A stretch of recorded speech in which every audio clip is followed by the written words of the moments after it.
What's up, y'all? My name is Kenyetta. In this video, we're going to talk about some financial goals that we should all have for 2021. All right, so 2020 was a pretty chaotic ride for most of us, I think. Hopefully going into 2021, we can take more control over what's going on in our lives, what's going on in our finances. Personally, I'm not really the type of person who typically makes New Year's resolutions, but I am all for goal setting. So I tend to make goals all year long if I feel inspired to do so.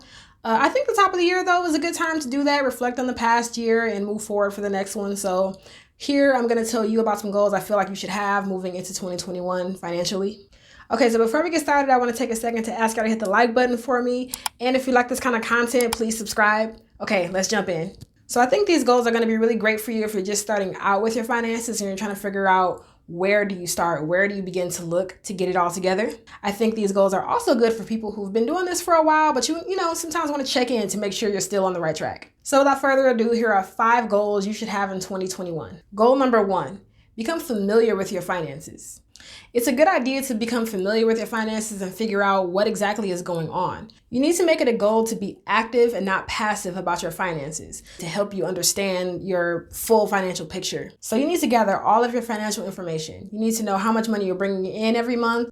You should also get familiar with your job's website for payroll, whatever they use. Sometimes jobs use an app. Sometimes they have a specific website you can log on to, but having that information at your fingertips is good. So if you ever want to log in and see, oh, how much money am I contributing to my retirement account? Do I want to change that allocation up or down and things like that? You need to be able to access your retirement accounts. So many of us don't ever really log into our job's 401k account or whatever kind of account you have with your job. You should know how to get in there. You should know how much money is in there. You should be able to take a look at what investments are being made in there, just so that you have an understanding of what's going on with your money. You also need to take a look at all of your debts. So if you have medical bills, if you have credit card bills, car payments, whatever you have going on, get all those statements together, go on the apps, figure out what you have going on. You need to know how much debt you have, what the interest rates are, when are the due dates. All these things are going to help you as you make decisions moving forward.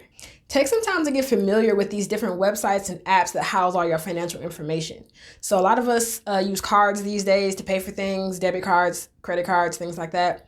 Log onto your banking apps, your credit card apps. A lot of times they'll have these special trackers in there, these special calculators and tools in there to help you. But you got to be familiar with it and realize what's available to you. Once you figure out how to get access to all these websites, all these apps, write your passwords down somewhere secure that you can always refer back to them. Because the thing is, like I said, you want to get familiar with your finances. A big part of the reason why a lot of people aren't familiar with these things already is because it's difficult to remember the passwords and people don't know how to log in over here and you're not thinking about it. It's out of sight, out of mind. But you want it to be at the forefront of your mind. So get access, write this stuff down, have it handy if you ever were to decide, oh, it's been a couple of months, let me check in on my finances. The second goal you need to have for 2021 is to create a budget. Once you get a clear picture of your financial situation, it's time to create a budget. It's a good idea to break your spending down into categories and have that stuff written down. So you can do this on an Excel sheet, in the Notes app on your phone, in a notebook, on a physical sheet of paper, whatever suits you. But you need to break these categories down, have it written out so that you know where every dollar is going. You can start with these major categories that don't really change much. So like your housing payment, whether you have a mortgage or you pay rent, your car payments, your insurance payments, these things that are pretty set in stone. The next category you can work on is essentials that may have fluctuating payment amounts. So maybe like gas or groceries, utility bills, things that you need to pay for, but the payment amounts might fluctuate. So you might want to just get a rough estimate of how much gas you spend monthly and write that down, and get a rough estimate of how much your light bill is and your water bill is and write that down. How much you spend on groceries, write that down. So once you have all of your necessary spending accounted for, then you can make categories for the more frivolous things. So getting your hair cut or eating out or any of these other things you might be doing with your money. So when I say create a budget, really what I mean is just track what's going on. Have categories for it and know where your dollar is going. We can get into saving and cutting expenses later on. The third goal you should have is to practice cutting back on unnecessary spending. So once you have a clear financial picture and you also have a budget detailing where your money is actually going, now you can start to look at those categories where the spending is unnecessary and you can try to cut those back a little bit. So I'm not saying you have to go cold turkey and just cut everything out of your life, but you can practice. So if you typically buy lunch every day at work, try buying lunch maybe 3 days a week instead of 5 days a week. If you go out to the bar once a week or twice a week, cut that back a little bit. Instead of going 4 times a month, go 3 times a month. If you like to go shopping, try to cut that back a little bit. If you like to online shop, if you have an Amazon addiction like some people I know, maybe you can cut that back a little bit. So the idea is just to ease yourself into these good habits, because hopefully you'll realize it's not that difficult to cut back a little bit, and hopefully you'll see how much money you're saving. And that will help you when you move forward and you decide, okay, I want to make a savings goal. You'll understand that it's doable.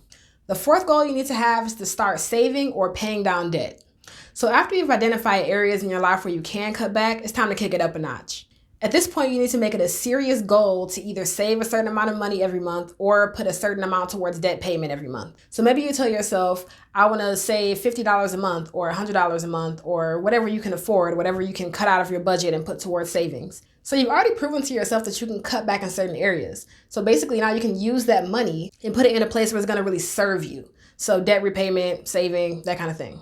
The fifth goal you need to have is to commit to trying again every time you fall off the wagon. We all know most healthy habits are difficult to commit to at first. If you're trying to quit smoking, if you're trying to work out regularly, or whatever it is you're trying to do, it's pretty difficult in the beginning, and we're only human. So it's okay to cut yourself some slack and to realize that it's very likely that you're gonna fall off the wagon. It's very likely that there's gonna be a month where you didn't hit your savings goal. It's very likely that there's gonna be a month where you didn't cut back on eating out at work, or you went shopping and you know that you shouldn't have, or whatever. It's difficult to set these things into motion. So every time you do mess up, every time you do fall off, commit to getting back up and trying again, because that's the only way you're ever going to succeed. Commit to continuing to try until you get it right. So those are the goals I think you should have for 2021. It'll help you get your financial house in order and help you move forward in the future. Also, hopefully by the end of the year, you'll feel like you were in control of your finances this year, so you can move into 2022 with bigger and better goals. If you feel like you got something out of this video, please hit the like button. That will help me out a lot. And if you want to continue to see this type of financial content, hit the subscribe button so you don't miss a video. All right, y'all. Peace.